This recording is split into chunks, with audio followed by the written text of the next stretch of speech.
Welcome to Meta Live. I'm Sheila Karunji. The headlines. And finally gets a new bridge ready for development. Mbarara University welcomes its third female guild president. Tax experts share on traders' demands ahead of presidential meeting. Previously, Tisai Island in Kumi district has been a hard-to-reach area. Travelers to the island have been using canoes to maneuver through thick papyrus covering the water. This is now history after the Ministry of Agriculture constructed a Maram Road, which connects the island to the mainland. Residents say that they are beginning to witness development and business is booming. We visited the island to find out. These are some of the boats travelers have been using to travel on the waters of Lake Bisina from Tisai Island to Kumi district. They would spend close to 3 hours to cover otherwise a short journey.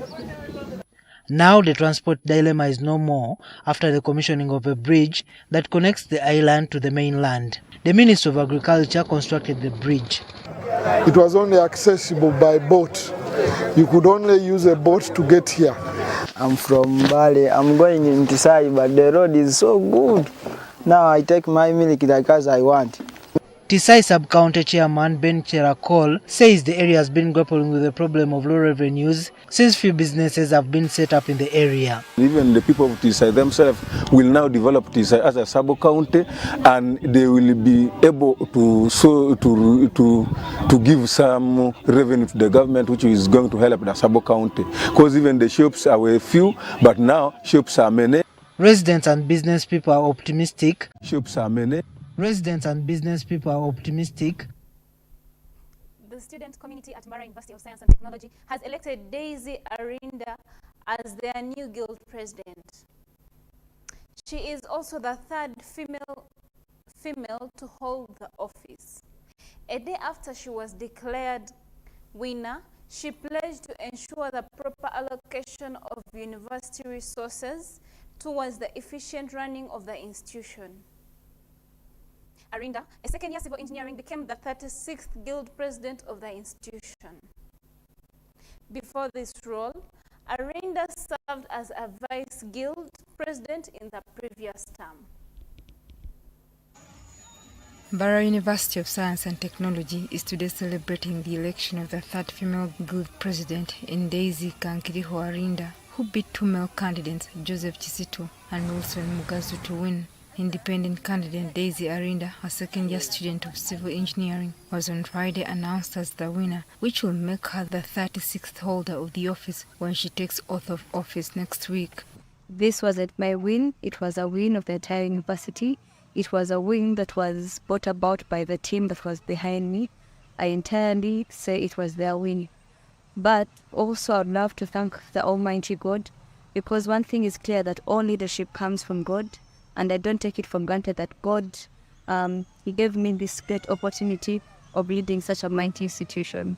In the previous term, Arinda had served as a vice guild president, and this, she says, gained her popularity among the students as well as confidence to win the race. Leadership in terms of gender, I looked at leadership in terms of a person's character and ability to serve.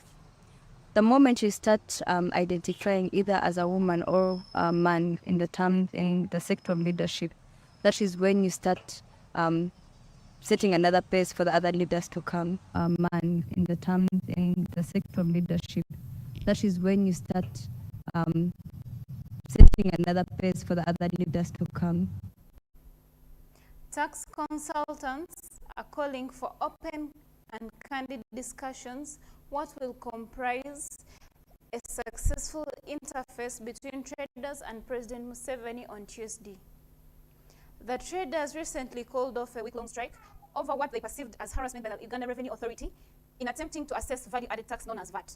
As the traders prepare for the Tuesday meeting at Kololo ceremonial grounds, we sought the view of two tax consultants on the likely best outcome.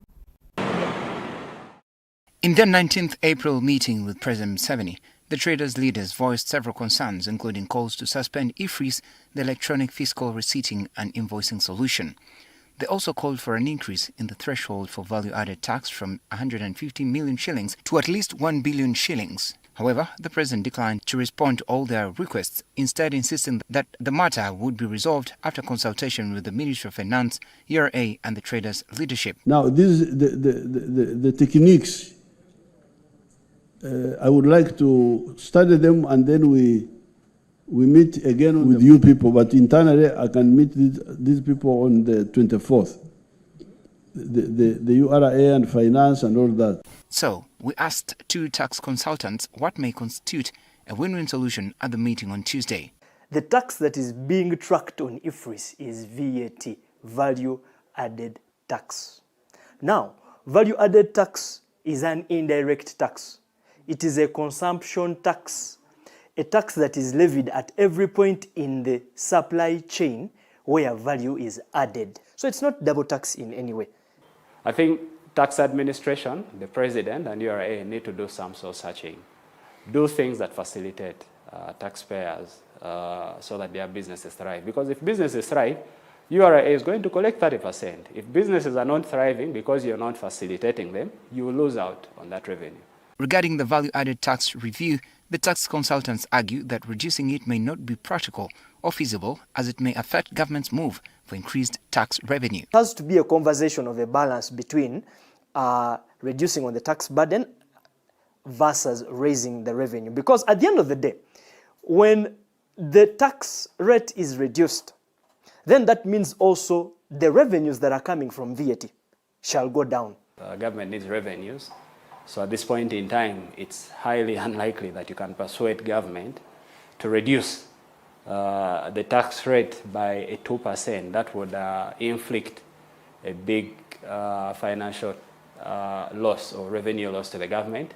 In fact, even when you go to Kenya, the other day Kenya was mooting a proposal to increase the VAT rate to 18%, trying to copy what Uganda has. So in terms of increasing or decreasing taxes, administration to enjoy the benefits that come with it. It is in their interest to register for VAT because they are losing out on money they could claim. In other words, their purchase costs are higher than they could be. That's number one. But then also number two, you want your business to grow. There are a lot of bigger clients who would want to purchase from you.